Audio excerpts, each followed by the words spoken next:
방심이 공익 제보자들이 신고서를 다시 넣은 지 불과 엿새 만에 나온 빠른 결정입니다. 지난해 7월 1차 조사에선 위반 여부를 확인할 수 없다며 류 위원장을 감쌌던 권익위마저 등을 돌린 셈입니다. 경찰 역시 지난 17일 류 위원장을 석 달 만에 다시 불러 조사했습니다. 이해충돌 방지법 위반과 업무 방해 외에 류 위원장은 작년 미국 출장 때 구글 방문 성과를 부풀린 보도자료와 관련해 위증 혐의로도 고발돼 있습니다. 지난달 류 위원장의 사퇴 촉구 결의안과 감사 요구안 등을 채택한 국회는 류 위원장이 출석 거부를 반복하고 있는 것으로 보고 증언감정법 위반 혐의로 고발하기로 했습니다. 언론노조 방심위 지부는 수많은 범죄 피의자인 류일임 씨가 더 이상 방심위원장직을 유지하는 것을 인내할 수 없다며 당장 자진 사퇴하라고 촉구했습니다. MBC 뉴스 이용주입니다. 지난 12년 동안 전 세계 가톨릭 교회를 이끈 프란치스코 교황이 오늘 새벽 88세를 일기로 선종했습니다. 큰 고통 앞에서 중립적이지 않은 모습에 역대 가장 진보적인 교황이란 평가도 받았지만 가장 높은 자리에서 가장 낮은 자리에 있는 이들과 함께했던 그야말로 우는 자들과 함께 울었던 프란치스코 교황을 세계는 가난한 이들의 친구라고 불렀습니다. 김민찬 특파원입니다. 바티칸 성 베드로 광장에 종이 울립니다. 현지 시간 21일 오전 7시 35분 프란치스코 교황이 서거했습니다. 역사상 최초의 남미 출신 교황은 88세를 일기로 12년간의 재임을 마치고 눈을 감았습니다. Il vescovo di Roma Francesco è tornato alla casa del Padre. La sua vita tutta intera è stata dedicata al servizio del Signore e della sua Chiesa. 교황은 가난한 자들의 아버지로 불렸습니다. 고향 아르헨티나에서는 가난하고 평범한 사람들과 어울려 살며 복음을 전했고 2013년 3월 76살의 나이로 즉위한 뒤에도 허름한 구두를 벗지 않았습니다. 순금 대신 철로 만든 십자가를 지니고 호화로운 관저 대신 일반 사제들의 숙소에서 생활했습니다. 그는 카톨릭 역사상 가장 진보적인 교황이었습니다. 동성 커플에 대한 축복을 최초로 허용해 성소수자들을 껴안았습니다. 여성과 무슬림의 발을 씻겼습니다. La Chiesa è madre e come tutte le madri sa accompagnare il figlio bisognoso, sollevare il figlio caduto, curare il malato. 러시아가 우크라이나를 침공한 순간부터 비판을 멈추지 않았던 교황은 늘 평화를 강조했습니다.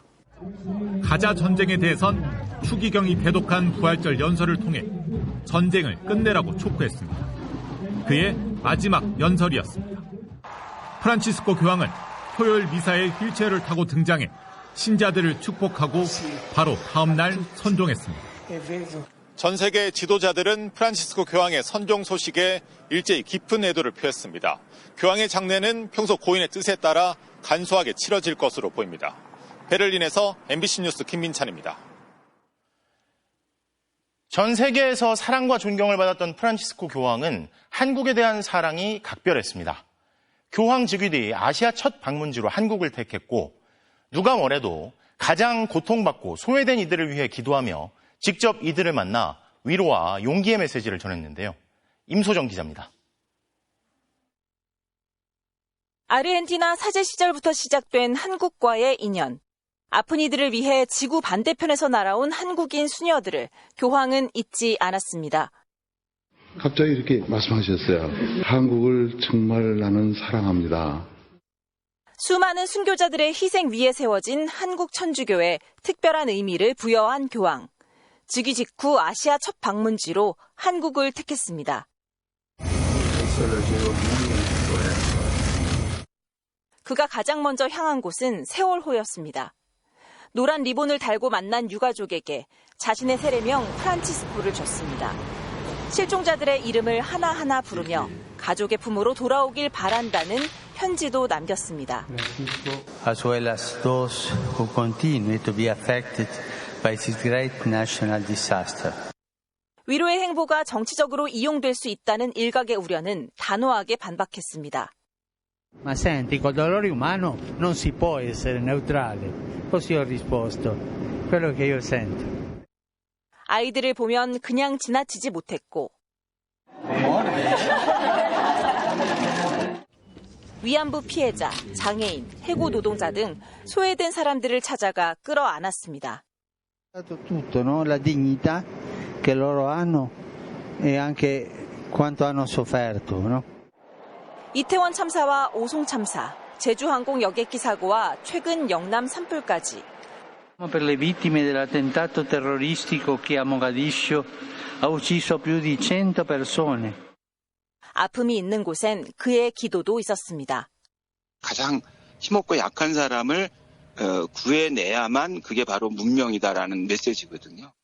그분의 뜻에 따라서 계속 이웃사랑을 실천하는 게 제 몫이라고 생각합니다.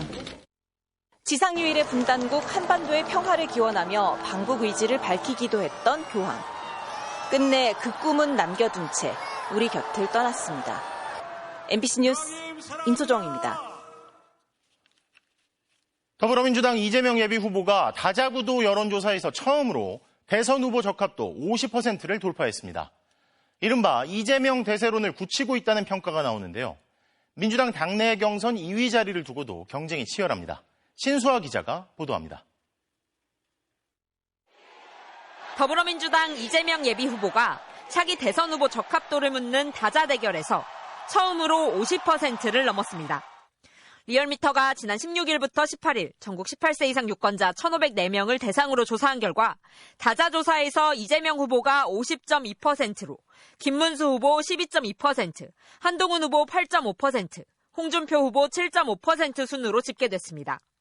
대선주자 3자 가상 대결에선 이재명 54.2%, 김문수 23.6%, 이준석 후보 6.1%를 보였고 김문수 후보 대신 홍준표 후보를 넣었을 때는 54.6%, 20.5%, 6% 순이었습니다. 국민의힘 최종 후보가 한동훈 후보로 정해졌을 경우 54.6%, 16.2%, 5.4%로 나왔습니다.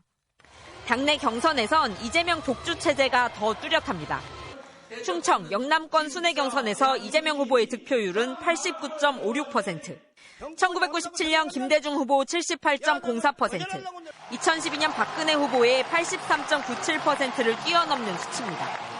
최종 득표율이 90%를 넘길지 주목되는 가운데 2등을 노리는 김경수, 김동연 후보의 전략 싸움도 치열합니다. 친문, 친노 후계자임을 강조하는 김경수 후보는 진보진영 색채가 강한 정책을 내놓으며 당심에 호소하고 있습니다. 생애 주기 언제든 절대 빈곤을 경험하지 않도록 적정 소득을 보장하겠습니다. 반면 김동연 후보는 이재명 후보의 공약에 견제구를 던지며 존재감 있는 2등 전략을 추구하고 있습니다. 1등 하는 거죠. 저는 착한 2등 하려고 나오지 않았습니다. 현재까지 누적 득표율이 모두 5%대인 김경수, 김동연 후보. 남은 경선에서 당심을 얼마나 얻느냐에 따라 향후 정치적인 입지가 달라질 것으로 보입니다. MBC 뉴스 신수아입니다. 정책 대결도 주목을 받고 있습니다. 대세론의 이재명 후보는 소위 국장 저평가를 해소해 코스피 5천 시대를 열고 주가 조작을 엄단하겠다고 밝혔고, 김경수 후보는 국민기본생활보장제, 김동연 후보는 성평등 공약을 제시했는데요. 김정우 기자의 보도입니다. 더불어민주당 이재명 경선 후보는 나도 큰 개미 중 하나였다며 금융계 관계자들을 만나 코스피 지수 5천 시대를 약속했습니다. 국장 탈출은 지능순이라는 그런 황당한 유머까지 생길 정도가 됐습니다. 불공정한 자본시장을 개선하고 국내 증시 저평가 현상을 해소하는 방안으로 주주 이익을 보호하는 내용의 상법 개정안을 다시 꺼내들었습니다. 지난번엔 담지 못한 집중투표제 의무화, 감사위원 분리선출 제도까지 포함하겠다는 계획입니다.